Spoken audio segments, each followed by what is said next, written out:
سبيل إلى السلام يبريني تقطي إليه ختنا يبصر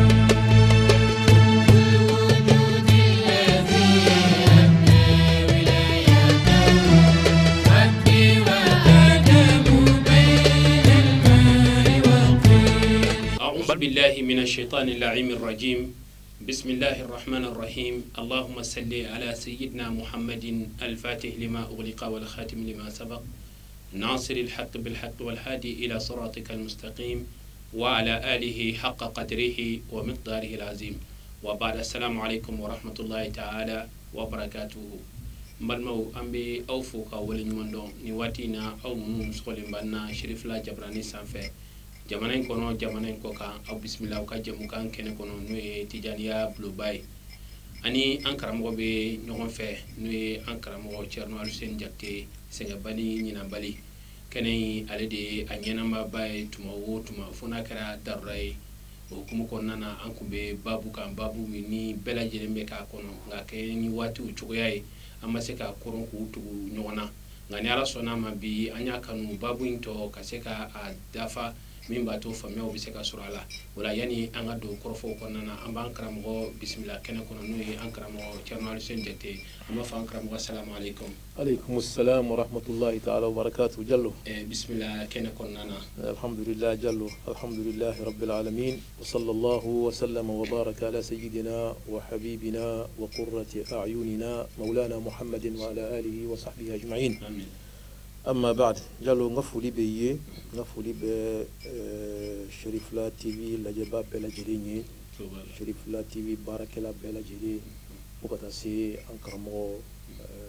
نوي ويانغا كونساي بريزيدان باي نوي شيخ عثمان مدان حيدرايت نفولي باي نفولي باي ديمبايا بلا جريني كفولي دي ماليسلام بلا جريما كفولي دي ايوا امبلما تيجاني مغو فولي دو بلا جريما anga shuyukhu anga muqaddamu mun be namse ku wele ko segambali nyinambali no sigire mbanga zawiya baw kon nawla ka kalande mbolo mine kula si alama subhanahu wa ta'ala anga fuli be shuyukhu nyi ka fo ben baramina ala kana ufo baram barajiko yawm al-qiyamah ala ku ni on bela jilen do ala trakasrona do na sallallahu alayhi wa sallam jalo retu foli kun folo e kadi ma islam o ma o jara anye ko so an karamo e bismillah tum kene konnana alhamdulillah ambaro ni jemu kam e fleni asawo nyuma e confinati wala saka seka tijaniya kalan dem be fara nyon kan u ke kilenye ku don da kilen fe ani fana tijaniya re sigile be fe munuka ka seka famiya usoro nga kren yala jemu kan e ke meka ni yoro do de taala ni yoro min kabina damne Sheikh Tijani ani radiyallahu anhu aleni ala kira kan nyogoni iko ko ima kanu ka fo ki dakata do la fiu fo ka tayi ka fo anti fe munu ye amise ka dawla chukudi ani ambe da fe munu na tegati se ka magawla ye manyuma fo ye waliyu fo karama munu kera waliyu fo fo kana anse barzakhu kono barzakhu nyene maya chugaya munu na demuka temenu na iyo fo fo kana anteme demuka laba minanya ke angu mamunu be nyene maya la ubise ka ewa barzakhu kono maw kala haliya don chugudi yalma be seka kay dasira ma yedda ludama bi anya kanu ka temeni jemu kanye an karam wal sen nyini ngalila mamunu fana nu dalimbe barzakhula yalma folo ala kira kisini nema bay alemi yedda fawla sohre ma yalma ban kalama wa nale ban kalama chugudi wa mamunu be no e ma nyumongi mu be barzakhu kono ube yan lahliya kalama anga bi nyini ngali bo deka alhamdulillah jallo yin ngali jaranye inshallah abu yanama anduna ni babu in kono kada fenkile ndika o fenj menye ankramo Sidi Ahmad Tijani radiyallahu ta'ala anhu aladi yafo adacha machela yafo doni bawde nyana yafo kramo wode nyana ako tariqa Tijani ni fleni لا ورقي تراك دالمة أديرام على كرادة صلى الله عليه وسلم أبكم تاريخ يعني على كرادة أولو سبعين نوي أكدي نسانسي كاسيني كادي شيخ جانما radiyallahu ta'ala anhu tarika tijaniya tigi alakira muhammad sallallahu alaihi wasallam bora kira de yoro ka di bora alakira de bolo na soro sheikhu be tarika tijaniya la alakira de sheikhu Allahu akbar sheikh tijani muqaddamu de tarika in konnala alakira de ya dama ka fi missionnaire ka fay nimine ikani ndi mantuma ni sababu ye nim se ka to ko jurumu be ya fa teliala nim se ka to u be gere ala la teliala nim se ka to u be manto mo chamanda manto na teliala nimine ka duma avec ma chaman kisi sababu ye yawm al qiyamah ko in sheikhu ya alakira muhammad sallallahu alaihi wasallam sheikh tijani bangina alakira boli makan kata madina a san bakele ani san kɛmɛ ani san 50 san bakele ani san kɛmɛ ani san 50 alakira ka bɔ makan kata madina o san bakele ani san kɛmɛ ani san 50 cɛkɛni balolo de la a wololo de kɔnɔna la o farancɛ jan ye dɛ danfara mun ni ɲɔgɔn cɛ a ka ca danfara min bɛ cɛkɛni ni alakira cɛ a bɛ san bakele ani san kɛmɛ naani ɲɔgɔn bɔ baro de ye kuma in faamuya voilà donc n'o b'u ni ɲɔgɔn cɛ Cheikh Tidiane ko ale ni alakira de ɲɔgɔn ye sogo tɛ ni sogo don kabako tɛ mɔgɔ minɛ k'u ye ɲɔgɔn ye ɲɛ ni ɲɛ k'a sɔrɔ sogo tɛ alakira ye wurudi in d'a ma sallallahu alaihi wasallam mɛ faamuya nin de kɛra ko ye ko min n'a ye maa caman kamana gan a kuma ka ca kosɛbɛ donc pour que k'a yira k'a fɔ o bɛ se ka kɛ o de y'a to an donna darsu kɔnɔ nin cogo la an y'a fɔ kana dɔɔni waliju ye jɔn ye ala bɛ ko minnu kɛ waliju ye bonya kow la ani karama kow la ani maa kamana gan kow la ani kow la ko minnu ka bon hakili ma o ko bɛ wele cogo jumɛn na o bɛ wele ko karama an tɛmɛna o etape la fo kana se i y'a fɔ cogo min na an nana don fo barzakhu kɔnɔna la an ko barzakhi ye monde min ye adamaden ni i nana diɲɛ kɔnɔ i ka diɲɛ so sigi kɔnɔna la ni saya sera i ma saya mana s'i ma a mana s'i ma cogoya o cogoya la i mana sa ka ban i bɛ don monde min kɔnɔna la o monde de bɛ wele ko barzakhu i bɛ don monde min kɔnɔna la k'i mara o monde kɔnɔna la yanni an ka taa se jɔ dɔw ma ka kiriw tigɛ maaw ni ɲɔgɔn cɛ min kan ka taa arijinɛ kɔnɔ o ka taa arijinɛ kɔnɔ min bɛ taa fan dɔ in fɛ ala k'an kisi o ma o ka taa o fan fɛ yanni an ka taa se o don ma diɲɛ bɛɛ bɛ lamara monde min kɔnɔ espace min kɔnɔna la o de bɛ wele ko barzakhu o barzakhu in kabini an fa adama fatura don min na to bɛ kuma in na ani fɛn ɲɛnama minnu kɔnna an fa adama ɲɛ olu fatura olu bɛɛ bɛ don o barzakhu in de kɔnɔna la a bɛ komi mɔgɔw bɔra alamu zardi kɔnɔ cogo min na ka na an ka diɲɛ in kɔnɔna la diɲɛ sigi a ma daminɛ bi dɛ maaw bɛ tɛmɛ a kɔnɔ de u bɛ bɔ alamu zardi kɔnɔ u bɛ don an ka diɲɛ in kɔnɔna la n'an ka diɲɛ so sigi banna maa min fɛ i bɛ don monde wɛrɛ kɔnɔ o tɔgɔ ye ko barzakhu o barzakhu n'o banna o mana ban don min na bɛɛ bɛ taa ka taa jɔ kɛnɛ kan o de bɛ wele ko yawmal qiyama jɔ don bɛɛ bɛ n'i jɔ ala baara ala bɛ kiiri tigɛ bɛɛ ni ɲɔgɔn cɛ la min kan ka taa arijinɛ kɔnɔ o bɛ taa arijinɛ la min bɛ taa jahanama kɔnɔ o bɛ taa jahanama la an ye kow fɔ nin cogo de la donc f'an nana ka na se mɔgɔ bɛ se k'i to diɲɛ in kɔnɔ yan nɔ ka barzakhu kɔnɔ kow dɔn wa e tɛmɛtɔ kaburu don na minnu bɛ kaburu kɔnɔ u bɛ barzakhu de kɔnɔna la e tɛmɛtɔ kaburu don na ko min bɛ ka kɛ kaburu kɔnɔna la jalo mɔgɔ ordinaire e bɛ se ka bɔ a kalama wa e tɛ bɔ a kalama mɛ ni ala ye jɔyɔrɔ dɔ d'i ma ala dɔn na ka jɔyɔrɔ dɔ d'i ma walijuya kɔnɔna la e bɛ se kaburu don ma ko min bɛ kɛla kaburu kɔnɔna la i bɔ a kalama o kɛra alakira la alayhi salatu wasalam n'an ko alakira dɔw b'a fɔ o ye nabi ɲuman de ye o ye kira de ye o ka ko ni mɔgɔ tɔw ta tɛ kelen ye an b'a fɔ o ye tiɲɛ ye mais est ce que o ko danna alakira de ma wa alakira ka sahaba dɔw tun bɛ yen nɔ n'u bɛ tɛmɛ kaburu la ɲangata min bɛ kaburu kɔnɔ dɔw b'a y'u ɲɛ la dɔw b'a m'u tulo la i ye faamuya kira ka sahaba dɔw kiraw tɛ nabi ɲumanw tɛ mais walijuw don maabaw don maa ɲɛnɛmaw don i ye faamuya jaa waliju bɛ se ka kaburu kɔnɔ kow dɔn jaa waliju bɛ se ka barzakhu kɔnɔ kow dɔn k'a to diɲɛ in kɔnɔ yan nɔ alakira de y'a fɔ an ɲɛna sallallahu alaihi wasallam an y'o dalilu fɔ an ka émission tɛmɛnen na an y'o dalilu caman fɔ an ko bi i ka question an b'o de jaabi bi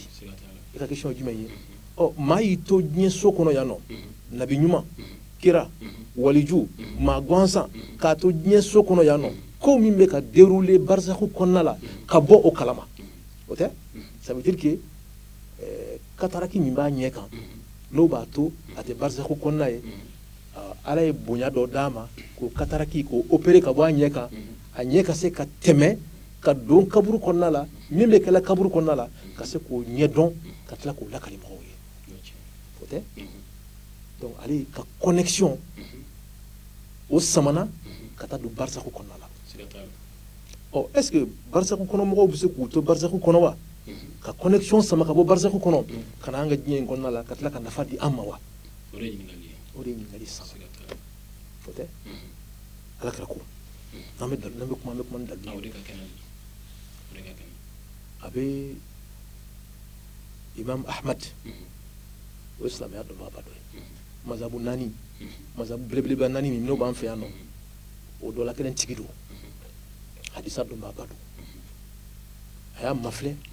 a ka gafe kɔnɔ gafe min tɔgɔ ye ko al-musnad musnad al-imam ahmad abu huraira ta ka hadisa don radiyallahu ta'ala anhu hadisa technicien n'o ye hadisa dɔnbaw ye olu kɔni hadisa ye ma ko hadithun hasan hadisa min don hadisa kɛnɛman don parce que hasanu ye kɛnɛman suguya dɔ ye a ko nin ye hadisa kɛnɛman ye a ko cogo jumɛn na a ko ma min ahadin a ko maa o ma yusallimu alayya k'o ye foli bila ne muhamadu kan kuma in lamɛn dɛ maa o ma k'o ye foli bila ne muhamadu kan i mana kɛ diɲɛ fan o fan na i ko assalamu alayka ayyuhan nabiyyu wa rahmatullahi wa barakatuh n'i bɛ seli la sisan nɔ n'i ye tahiya kalan i t'o fɔ wa e b'o min fɔ alakira ma dɛ alakira ko n'i y'o fɔ waati o waati a ko raddallahu alayya ruhi a ko ala b'ale muhamadu ni segin a ma hatta arudda alayhi salam fo ale k'i ka foli la segin ma ça veut dire que alakira b'an kalama maro ne faamuya a b'an kalama ni maa maa ye foli d'a ma an bɔra ka seli fana min seli sisan minnu ye lagasara seli minnu ye fitiri seli minnu ye saako seli minnu ye fajiri seli maa kelen o kelen maa miliyariw de don o fɛn fɛn ye foli di alakira ma k'a to a ka seli kɔnɔna la alakira y'a kelen kelen bɛɛ lajɛlen ka foli jaabi k'a bɛɛ t'a tɔgɔ ma ka bɛɛ t'a jamu ma k'a fɔ a bɛɛ ma wa alayka salam wa rahmatullahi ta'ala wa barakatuh a b'i kalama waati kalama a bɔra i ka baara dɔ kalama wa a ma bɔ i ka baara dɔ kalama a nafa seri ma wa a nafa ma s'i ma de ɔ kira y'a to barzakhu de kɔnɔ a to a kaburu kɔnɔ k'a to barzakhu kɔnɔ i ye faamuya k'e mankan mɛn e b'i ka diɲɛso sigi kɔnɔna la e bɛ ka foli min d'ale ma k'o folikan mɛn i ye faamuya ka tila ka jaabi d'i ma k'a to a ka barzakhu kɔnɔna la o jaabi fana nafa ka tila ka se e ma tuguni m'a dɔn n'i bɛ kuma in faamuya ni ye hadisa ye hadisa min n'a ka kɛnɛ kosɛbɛ alakira y'a fɔ sallallahu alaihi wa sallam hadisa filanan min bɛ yen nɔ u b'a fɔ ko hadithu ardil a'mal alakira ko alayhi salatu wasalam imam bazar de ye kuma in fɔ a ka musnadu kɔnɔna la a ko hayati khayrun lakum a ko ne muhamadu ka ɲɛnɛmaya o ye aw ma hɛrɛ ye o ye aw mantonw ma hɛrɛ ye a kɛra minnu ɲɛna o y'olu ma hɛrɛ ye tuhdithuna wa yuhdathu lakum aw bɛ ko dɔw kɛ lala ko min tɛ bɛn ala ma ala bɛ na ni kuranɛ aya ye ka kiiri dɔw nati karisa ni karisa ye nin kɛ a f'u ye ko nin tɛ bɛn silamɛ ma i ka nin kɛ o tɛ hɛrɛ i ma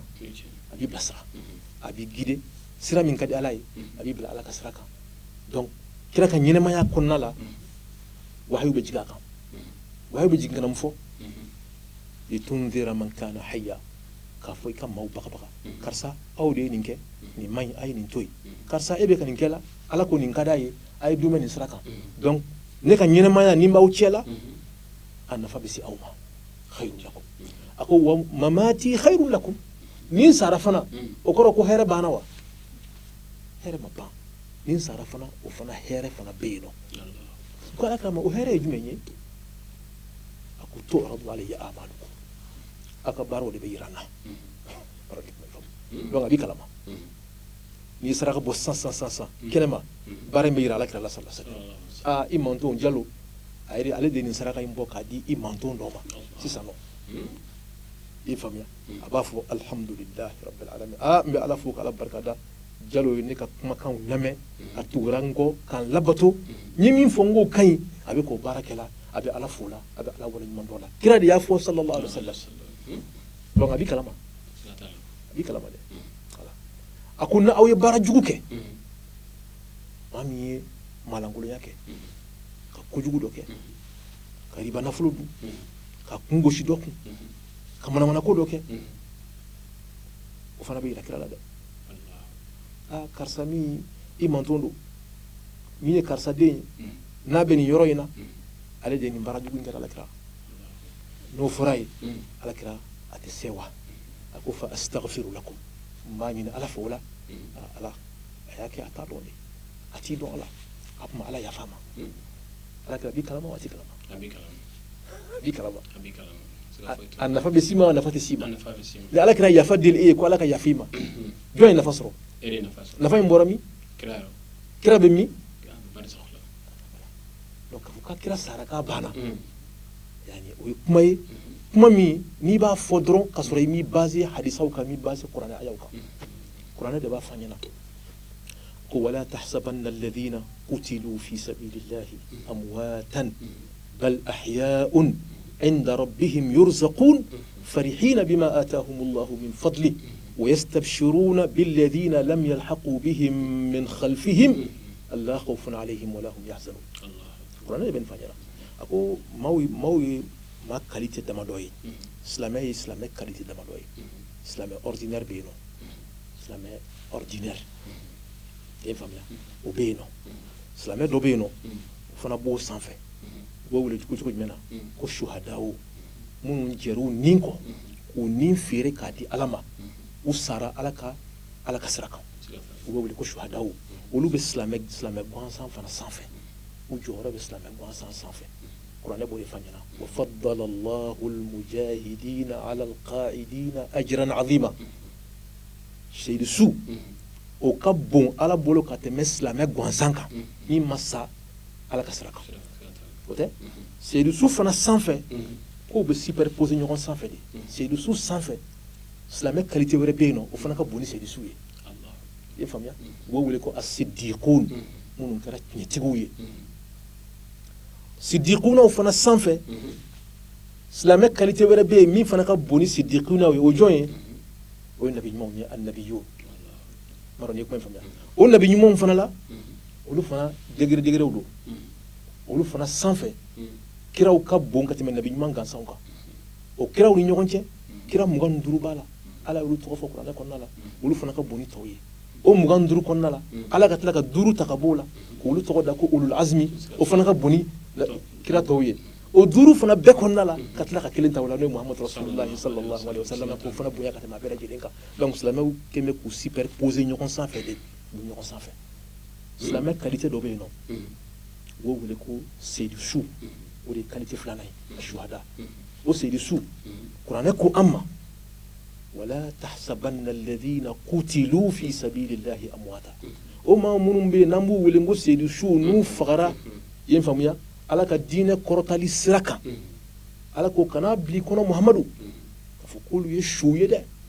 k'u tɛ ko kalama dɛ k'u balolen tɛ bilen tuguni dɛ kan'o bila i kɔnɔ dɛ a ko bal n'a sɔrɔ o de b'i kɔnɔ o bɔ i kɔnɔ ahya'un u ɲɛnɛmanw de don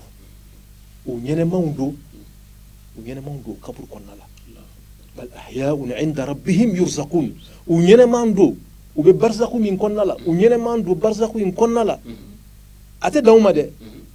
a bɛ dumuni min kɛ a bɛ balo min dun na i ye n faamuya ala bɛ tila ka garizigɛ caman d'u ma ka dayɔrɔ ɲuman caman d'u ma ka etaziw d'u ma ka fɛn d'u ma aw yɛrɛ miiri tɛ se ka da fɛn minnu kan i ko bɛ kuma in na donc ka tila k'olu mankutu fɔ ka ɲɛnɛmaya mankutu dɔrɔn f'u ma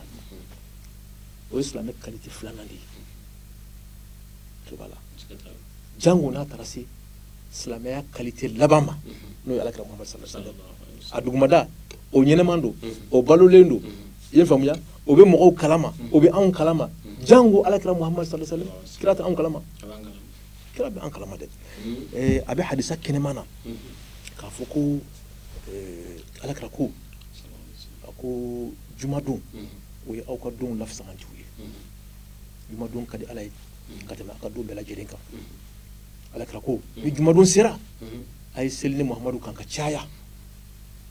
ka d'a kan aw bɛ seli min kɛ kan jumadon ala b'a yira an na karisa min ye karisa den ye karisa min ye karisa den ye karisa minnu bɛ nin quartier in na n'u bɛ nin zawiya in na n'u bɛ nin kalanyɔrɔ in na n'u bɛ nin yɔrɔ in na alakira ninnu de ye nin seli in labɛn ka kɛ cadeau ye k'a d'i ma